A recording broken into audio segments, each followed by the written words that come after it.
You wanted the best. You've got the best podcast. The hottest podcast in the world. The Chris Voss Show, the preeminent podcast with guests so smart you may experience serious brain bleed. Get ready. Strap yourself in. Keep your hands, arms, and legs inside the vehicle at all times, because you're about to go on a monster education roller coaster with your brain. Now, here's your host, Chris Voss. Hi, folks. Chris Voss here from the ChrisVossShow.com, the ChrisVossShow.com. Hey, we're coming here with another great podcast. Who knew we'd do another? But you knew we were going to do another one because we've always done another one. That's what we do around here. Anyway, guys, be sure to refer the show to your friends, neighbors, and relatives. Have you reached out to your loved ones and said, be part of the Chris Voss Show family, the family that loves you and doesn't judge you? Knock on their doors on Saturday morning, just like the Mormons, and say, hey, have you heard about our Lord and Savior, Chris Voss Show? I'm just kidding. Don't do that. You'd probably get shot, especially in some of the neighborhoods I'm sure most of you live in. Anyway, guys, I was rude to say about my audience. Wow. I don't know, maybe you live in highfalutin neighborhoods and they just have guns. You never can tell these days. Anyway, guys, go to youtube.com/Chris Voss, hit the bell notification button. Go to goodreads.com/Chris Voss. Also go to all of our groups, Facebook, LinkedIn, Twitter, Instagram, all those crazy places the kids play at these days. Also, subscribe to the LinkedIn newsletter. This goes out daily, and it's crazy how popular that thing is on YouTube, and the 132,000 member group on LinkedIn as well. You just find it in the Chris Voss Show or my book, Beacons of Leadership. So we're excited to announce my new book is coming out. It's called Beacons of Leadership, Inspiring Lessons of Success in Business and Innovation. It's going to be coming out on October 5th, 2021, and I'm really excited for you to get a chance to read this book. It's filled with a multitude of my insightful stories, lessons, my life, and experiences in leadership and character. I give you some of the secrets from my CEO entrepreneur toolbox that I use to scale my business success, innovate, and build a multitude of companies. I've been a CEO for, 33, 35 years now. We talk about leadership, the importance of leadership, how to become a great leader, and how anyone can become a great leader as well. Or order the book wherever fine books are sold. Anyway, guys, we have an amazing author on the show. He's a multi-book author. In fact, I believe this one's in a series. We'll find out here in a second. He has a book that's coming out on 2/22. That would be February, by the way, for those of you who can't count. The book is called No Second Chances, a novel by Rio Ewers. He's on the show with us today. He's going to be telling us about his amazing book. And he is the critically acclaimed author of Lola on Fire, Westlake Soul, and Halcyon. His 2017 thriller, The Forgotten Girl, was the finalist for the Arthur Ellis Award for the Best Crime Novel. He is a writer of Sleeping Beauties, a comic book series based on the best-selling novel by Stephen King and Owen King. Rio lives in Ontario, Canada. I was setting up the A joke, pulling off the boot in the A, and I blew the Canada. How did I do that? With his wife and their 2 children. Welcome to the show, Rio. How are you? Great. Thank you so much for having me on the show, Chris. It's great to be here. There you go, eh? And my apologies to my Canadian crowd. We did not mean to offend Canada. What's funny is a friend of mine who's a Canadian, but he's stateside here. He was talking about Canadian insurance. His girlfriend went skiing. He broke his arm, and so he posted the difference in cost for when his son broke his arm in U.S. and Canada, and he was talking about it, and so I posted the video of Rush, of Geddy Lee, and the 2 guys from the Great White North, if you remember that. I'm a child of the 80s, so right, that's right. We were talking about A, and he was complaining about how after leaving Canada, his girlfriend is pissed at him because he says A all the time now, which I think is awesome. So anyway, back to now that we've got the Canada platform reestablished, give us your plug so people can find you on the interwebs. Yeah, for sure. Yeah, Rio Ewers. I'm really only in 2 places. That's kind of where I hang out. First one being Twitter, Rio_Ewers. You can find me there. Honestly, it's been a lot of book plugging recently and not really anything else. But that's what you got to do, right? You got to put in the work. Yeah. And I'm over on Instagram as well. Yeah, just look me up, Rio Ewers, and I'm the only one around, so you're not going to have any trouble finding me. There you go. So give us the foundation of what motivated you want to write this. Well, really, I mean, who isn't interested in celebrity? Who isn't interested in Hollywood and Hollywood parties and what the Hollywood elite get up to and the good and the not so good? So that was always kind of wanting to sort of explore that in a novel was always at the back of my mind. And I guess I had, with No Second Chances, the characters actually came first. There was always this desire to write a novel set in Hollywood. But while I was working on Lola on Fire, which was the novel that preceded No Second Chances, I had these two characters pop into my head. And one was turned out to be Luke Kingsley, who's this washed up actor, canceled, has obviously done something wrong, and he's fallen from grace, and he's trying to get his career back on track. And the other character turned out to be Kitty Ray, who's a young woman who's arrived in Los Angeles with her eye on the stars. I didn't know much more than that about them, and I just let them hang out there, and I'd sort of touch base with them every now and again, hoping that there was a story that they would sort of stumble into. And then when I finished Lola on Fire, I started to explore Luke and Kitty a little bit more fully, and then another character by the name of Johann Fly, who's No Second Chances. He's the antagonist of that. So he's the bad guy. And when he entered the scene, I knew that was when the chemistry started to happen between these three characters. And the story spun out of there. And then I sort of linked it to this desire to sort of set a book in Hollywood I'll be honest with you, I wrote this book during the thick of COVID-19, and being able to escape every day to a place with sunshine and palm trees wasn't such a bad thing. You know what I'm saying? There you go. It came along at a good time, and I had a great time with it. I had a great time with those characters, especially Johann. He is one crazy dude. So what sort of a category is the book in? And you've written a lot of different books. Is it part of your other books or series or characters, or is this the standalone? No, I started out really in publishing. I started out as a horror writer. I wrote, short stories and novels with small presses. But as I branched into the major leagues, the big presses, I favored more straight thrillers. Mm-hmm. So this is, well, to be fair, my first two novels, which were with Macmillan, with a major New York publisher, were, I would call them supernatural thrillers. Mm-hmm. So they weren't horror as such, but they were thrillers with that sort of supernatural thread running through them. It wasn't too over the top. It was just kind of there under the surface. Mm-hmm. And then with Lola on Fire, which was my first novel with HarperCollins, that was straight balls to the wall action, Hollywood style cinematic thriller. I just basically wanted to take the formula that works so well in movies like Kill Bill and John Wick and see if I could do that in book form. And I think I pulled it off, actually, which was no mean feat. And so this follows on from that. It's not part of a series. No Second Chances isn't related, although it is in the same universe, because I drop a few little Easter eggs. But you certainly don't have to read Lola on Fire first to enjoy No Second Chances. They're not really related in any way other than the same author. That's about it. So yeah, straight action thriller. If your jam is like Quentin Tarantino movies, mm-hmm. then look no further. It's in that sort of Elmore Leonard, Quentin Tarantino. It's got that vibe going on. Wow. Yeah, I love Quentin Tarantino movies. They're usually always awesome. I think there's been one or two bombs, but yeah, I usually always love his movies. He's such a great thing. Would you say it's kind of it takes place in Hollywood? Is it kind of like what was that Once Upon a Time in America, I think was his recent movie? Is it kind of gets into the Hollywood Hills or the Hollywood scene?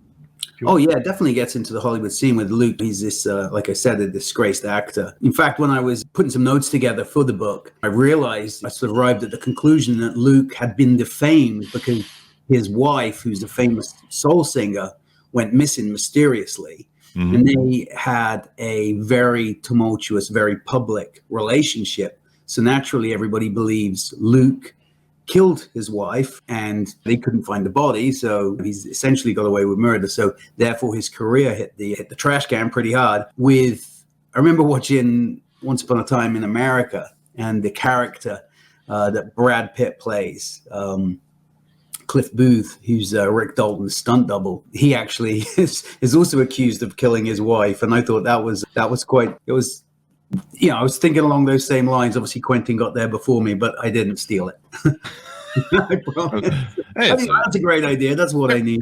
Everyone's written Hollywood noir, so there's always exactly. There's always someone's got to have killed someone somewhere. So I don't think that's ever going to end until Hollywood, I don't know, falls into the sea or something. And even then, they'll probably still write about it underwater. So there you go. What are some other teasers we can tease out about the book? Maybe plot twists or something teasable that people can go, ooh, that sounds like something I should check in on.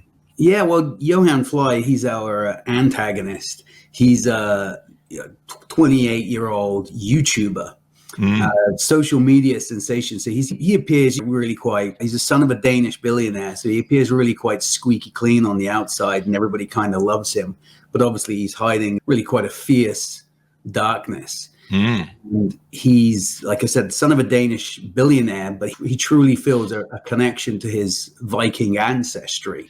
So he models himself after the Vikings. He fancies himself to be like a modern Viking. So he's got the long blonde hair and the tattoos and the braided beard, and he carries a replica Viking axe around with him. And he gets up to some mischief with that axe. So there's a pretty good, it's not many, you know what, there are a lot of sort of contemporary thrillers set in Hollywood. There are a lot of contemporary thrillers, obviously, with murder and intrigue and mystery and car chases and everything else. And mine does have a car chase in it as well. But there aren't. Got to have a car chase. You know, I remember this piece of writing advice I heard once. Never put a car chase in your novel because you just won't be able to pull it off. I put 2 in the next novel I wrote. That'll show them. Don't tell me to not put a car chase in my book. Car chases are awesome, man. I know they're awesome anyway. So anyway, there's a car chase in this one. But yeah, so you got these thrillers that they got a little bit of everything going on. But you don't see many Vikings in modern day thrillers. So real Vikings? Well, he really believes he is. So there you go. I mean, Danish. He's going full Viking. He's a bit of a crazy dude, and with Vikings come some pretty vicious Viking ceremonies. This is all plausible too, because I've lived in California and LA. Right. I've been to all the parties where everybody stands around and goes, I was on a set today with Steven Spielberg and blah blah blah, and you're like, yeah, you saw them from the extra table, buddy. Yeah, right. Yeah. You were all roped off. You saw them probably in the distance there with the binoculars from your extra booth. But yeah, everyone stands around and they're working on a script or they're working on it's a whole scene down there. And what's funny is if you're not an actor, when you go to those things, you don't have any sort of BS sort of pitch. They always go around the circle. I'm an actor. I was working on this project it's always some big project. It's never like I'm working on some theater thing that no one's going to see out on Elm or something. It's always, I'm trying to pitch in a deal right now with Mel Gibson or something. It's never like some shitty thing that they're working on. And they come around to me and they go, what do you do? And I'm like, I just hang out and do stuff. Yeah. Right. Or anything. They just look at you like, tisk. And I'm like, you guys are full of shit on everything you do. Anyway, it's funny, just the whole Hollywood sort of atmosphere down there. It's crazy, man. Well, right in the book, obviously, I felt at times a little bit out of my depth because I don't really know Hollywood. You know, right? I grew up in the UK and I live now in snowy Ontario. So I'm a long way from Hollywood.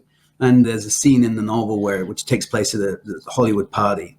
And I was really nervous about it because I thought, God damn, I've never been to a Hollywood party. I don't know what a Hollywood party looks like. But then I figured, 99% of the people who read this book won't have gone to a Hollywood party. I think I'll be all right here. I think I can get away with it. So a little bit of creative license, a little bit of imagination, and just using bits and pieces that I've picked up here and there. And I know people who have been to Hollywood parties. Yeah. There's not much to it. It's just a really group of people who are over... really narcissistic. Maybe that's the right word. I will take your word from it. And if I ever end up at a Hollywood party, maybe I'll email you afterwards and say, hey, you were right. I've had Michael Bolton looking at me across the party. It's funny when you go to see celebrities that are on the downslope of the ABC level, and you go to a party where there'll be a bunch of them, like a Grammy Awards or something like that. And there'll be ones where no one's talking to them anymore because they're on the downslope of the D list or whatever, and they'll look at you like you ever look around a party and you always catch that same person's eye, right? Yeah, and they're always like looking at you, and you're like, what? And no matter what you do, like anytime you turn your head, you're like, there's that dude looking at me again.